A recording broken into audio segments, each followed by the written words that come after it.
A Star is Born.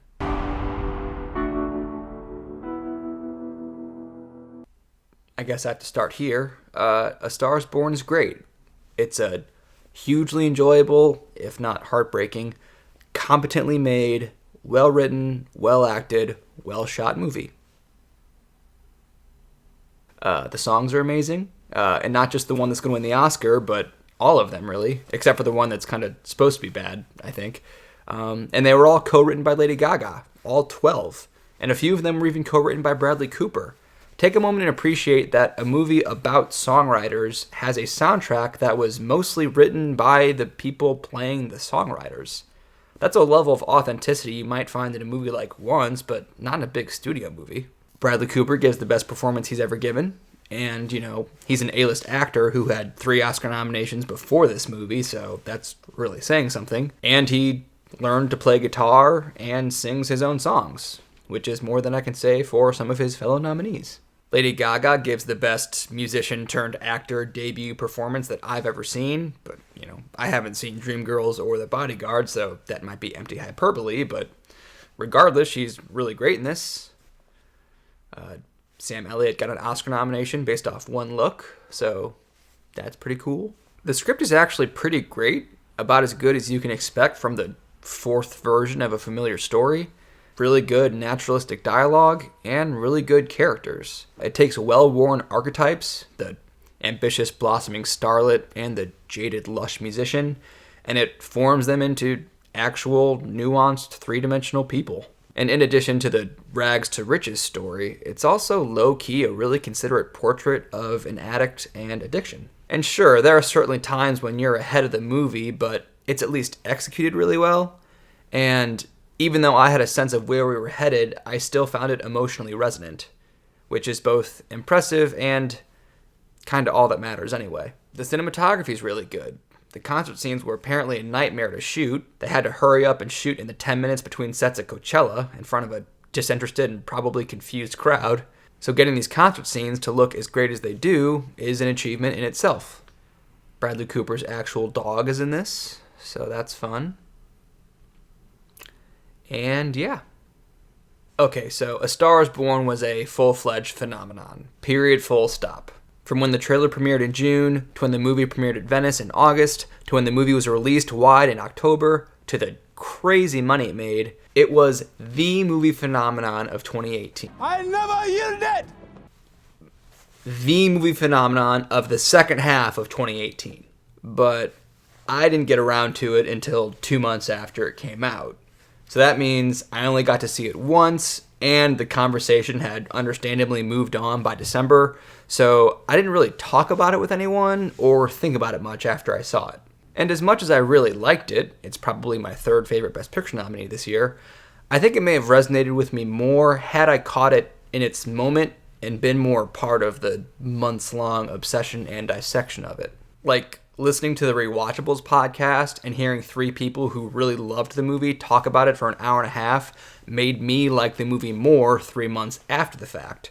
So I'm willing to bet that I'll like the movie more the more I see it, but I've only seen it once. As it stands right now, for reasons I just outlined, I personally find the most interesting aspect of A Star is Born to be the background, behind-the-scenes, metatextual stuff. What the movie means for the careers of the people involved, how audiences responded to it, its interesting award season journey. So let's talk about that. The famous clip of Bradley Cooper from inside the actor studio when he was still a theater student at Georgetown and asked a question of Sean Penn seemed to indicate that he was more than just a pretty face and that douchey romantic comedy bro from Wedding Crashers, All About Steve, and The Hangover.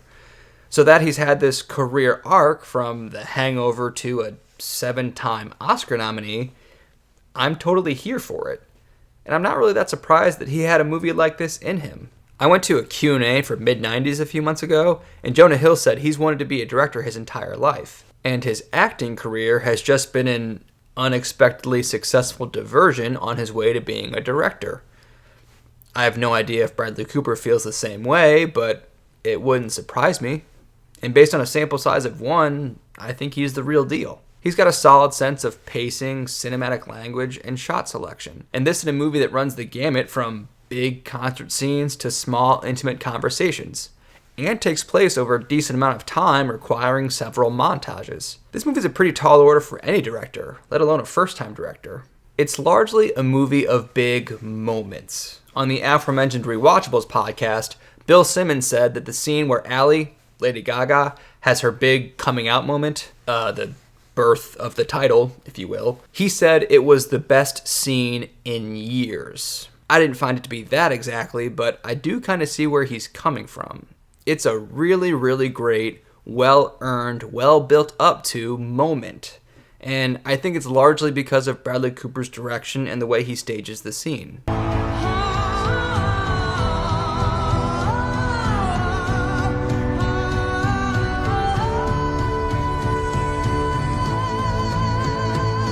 Another job of the director is to give the actors direction and help shape their performance.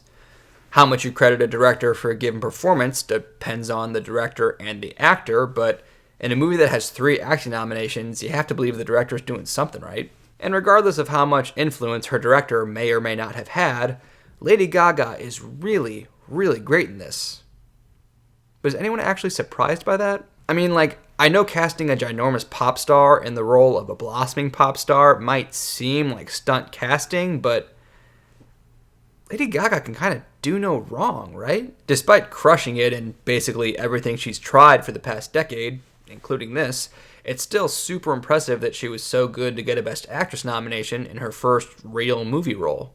No disrespect to Machete.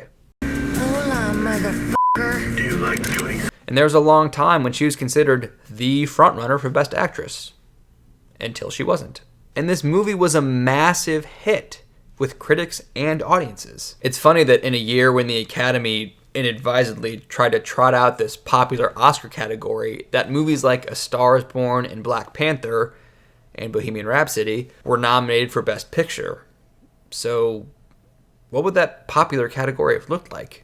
Sure, the numerous Lady Gaga stans showed up for her big screen debut, and the touting of 2011's Sexiest Man Alive as director probably generated some curiosity, but this movie had box office legs because it's a legit crowd pleaser, even though it's sad and about an addict and stuff. But it didn't connect with awards voters. Yeah, it got a lot of nominations, though not a directing nomination for Bradley Cooper, which I think is a mistake, but the movie has gone from an early frontrunner in several categories to an also-ran.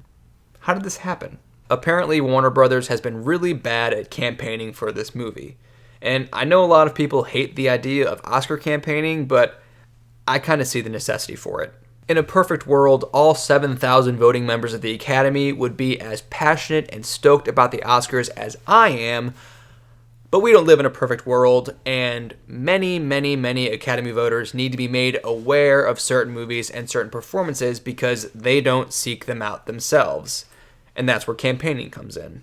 And by all accounts, the multi-hyphenated face of this movie is a really bad awards campaigner and doesn't like playing the game. Last year, Gary Oldman reportedly went to every luncheon and every gala and shook every hand and kissed every baby and charmed and schmoozed for 2 straight months, and that's a big part of why he finally won an Oscar for a performance that no one's gonna remember among his best. And Bradley Cooper understandably doesn't like doing that kind of thing. On the opposite end of that spectrum, apparently Lady Gaga has fallen off, in part because people are sick of hearing her award season speeches. Campaigning is tricky, but it's not just on Bradley Cooper and Lady Gaga, it's on Warner Brothers, as the studio is typically more responsible for campaigning than the stars. And I don't know, maybe they assumed the movie could speak for itself, with its box office and its great reviews and its stone cold phenomenon status. And yeah, ideally, a movie could speak for itself awards-wise, but we don't live in an ideal world, so maybe that's come back to bite them. Regardless of whether Warner Brothers knew how to pitch this movie to awards voters, they sure as shit knew how to pitch it to audiences. I know a lot of hullabaloo has been made about the Star is Born trailer already, but holy crap, it really is a perfect trailer. Am I really going to review a movie's trailer more in depth than the movie itself? Yes, try and stop me. The first half of the trailer takes you through the details of Act 1, giving you the setup of the characters and the plot. Yeah, Dave Chappelle's scene isn't in Act 1, but his line sets up the man in crisis character. I always knew, you were gonna do something, that you'd be alright. It's the first time I'm worried about you. Then it gives you a montage of Act 2 to give you a sense of what the movie is. And then a few half-second long moments from Act 3 just to reassure you that this is going to go to intense places. Perfect. That's everything you need. And from an editing standpoint, Jackson's main song in the first half of the trailer fades into high-pitched static and then transitions into the song he writes and performs with Allie.